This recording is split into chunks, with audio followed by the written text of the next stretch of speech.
2 अरब वर्ष पुराने, स्मृति से भी पुराने, राष्ट्रों से भी पुराने अरावली कभी रेगिस्तान को काबू में रखते थे। अब वे कानूनी तौर पर मर रहे हैं। केवल फाइलें, क्लॉजेस और एक सुप्रीम कोर्ट का आदेश। वर्षों तक पहाड़ अवैध खनन से तबाह होते रहे, सभी को यह पता था। कागज पर क्वार्ट्ज डकैत अरावली टिके रहे, फिर आई साफ सुथरी हत्या। सुप्रीम कोर्ट ने एक सरकारी परिभाषा को स्वीकार कर लिया। केवल वह जमीन जो आसपास की स्थलाकृति से 100 मीटर ऊपर उठती है को पहाड़ माना गया, बाकी सब मिटा दिया गया। न तो क्षतिग्रस्त, न ही उजाड़, अवर्गीकृत।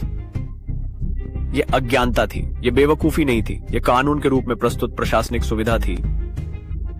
कोर्ट ने इसे क्यों किया? जब वैज्ञानिक चिल्ला रहे थे, जब पर्यावरणविदों ने चेतावनी दी थी, जब सभी को पता था कि यह गलत है, क्योंकि सिस्टम घुट रहा था। राज्य नक्शों पर विवाद कर रहे थे, खनन मामले अदालतों में बाढ़ ला रहे थे। अधिकारियों ने कहा, हमें नहीं पता कि पहाड़ क्या होता है। प्रवर्तन विफल हो गया। अव्यवस्था ने शासन को शर्मिंदा किया, इसलिए कोर्ट ने सबसे तेज रास्ता चुना। एकल संख्या, नक्शे पर एक पैमाना, एक त्वरित मार्ग और एक शॉर्टकट। सच्चाई पर दृढ़ता और वास्तविकता पर उचित व्यवस्था।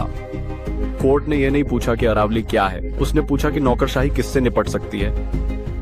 प्राचीन पहाड़ ऊंचे नहीं खड़े होते, वे समय के साथ घिस गए हैं, यही उन्हें प्राचीन बनाता है। लेकिन अदालत ने इसे माना। क्षरण को हमेशा कमतर आंका जाता है, अतीत का बदलाव कमजोर होता है और निष्कासितता अस्वीकार की जाती है।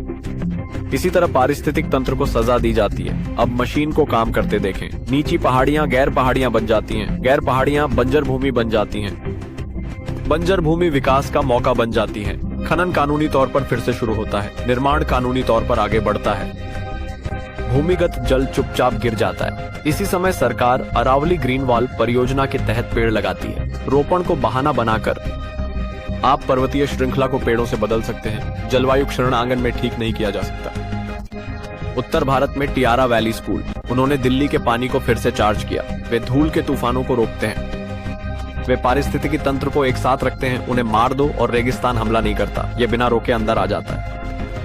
यह गलती नहीं थी, यह भ्रष्टाचार का मात्र पछतावा था। यह सिस्टम का निर्णय था कि प्रकृति सरकार के अनुकूल होनी चाहिए, न कि इसके विपरीत। अरावली नाटकीय रूप से नहीं गिरेंगे, कोई अंतिम गिरावट नहीं, वे चुपचाप गायब हो जाएंगे। नक्शा दर नक्शा, आदेश दर आदेश, निर्णय दर निर्णय। और जब दिल्ली घुट जाएगी, जब पानी सूख जाएगा, जब गर्मी असहनीय हो जाएगी, सभी फाइलें हमेशा साफ रहेंगी और प्रक्रिया समान होगी। क्योंकि भारत में यहाँ पर्यावरणीय निष्कासन कार्यान्वित संवैधानिक रूप से हो सकता है।